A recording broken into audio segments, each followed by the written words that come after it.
দিন মজুরি হচ্ছে 550 টাকা। বর্তমানে আমার কাছে আছে মাত্র 1500 টাকা। এখন গাড়ি ভাড়া চাইতেছে 1700 টাকা।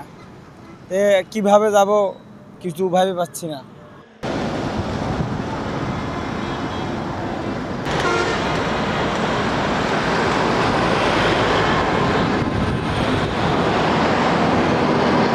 এখন বাস না পাইলে এখন ট্রাকে যাওয়ার চেষ্টা করলাম।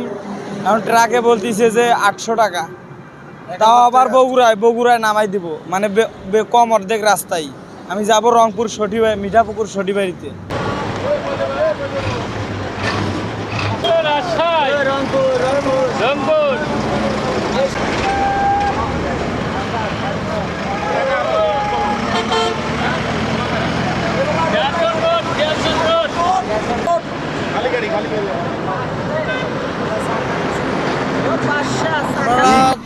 রাত আমরা 10টার দিক বের হয়েছি, এখন তো হয়তো 12টা পার হয়েছে, এখনো যাইতে পারতেছি না গাড়ির অভাবে।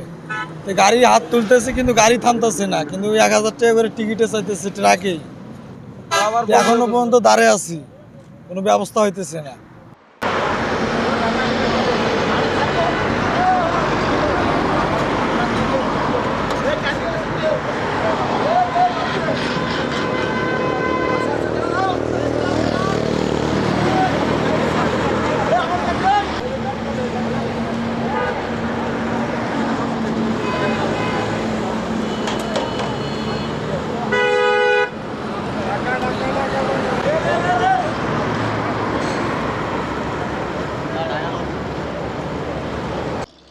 কিন্তু আজকে যাইতেছি আমরা 1800-2000 টাকা ভাড়া লাগিয়ে দিছে কাউন্টারে। কেন করতেছে ভাই দেশে তো কোনো আইন নাই, দেশে যা আছে মনে করছে সব ধরে মারি খাই। এখন সুযোগ পাইছে, এখন পাবলিকের ওপরে মনে করছে হাম্পার চলতেছে। 500 টাকা ভাড়া 2000 টাকা লাগে।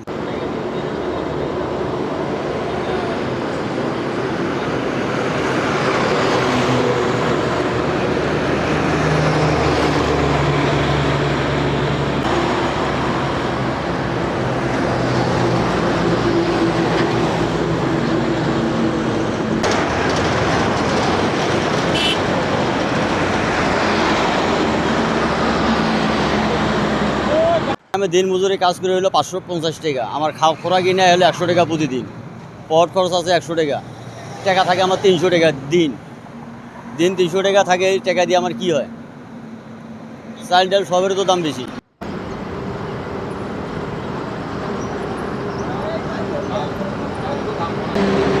আমার কাছে আছে 3000 টাকা, আমার ভাড়া যেতেছে 2000 টাকা।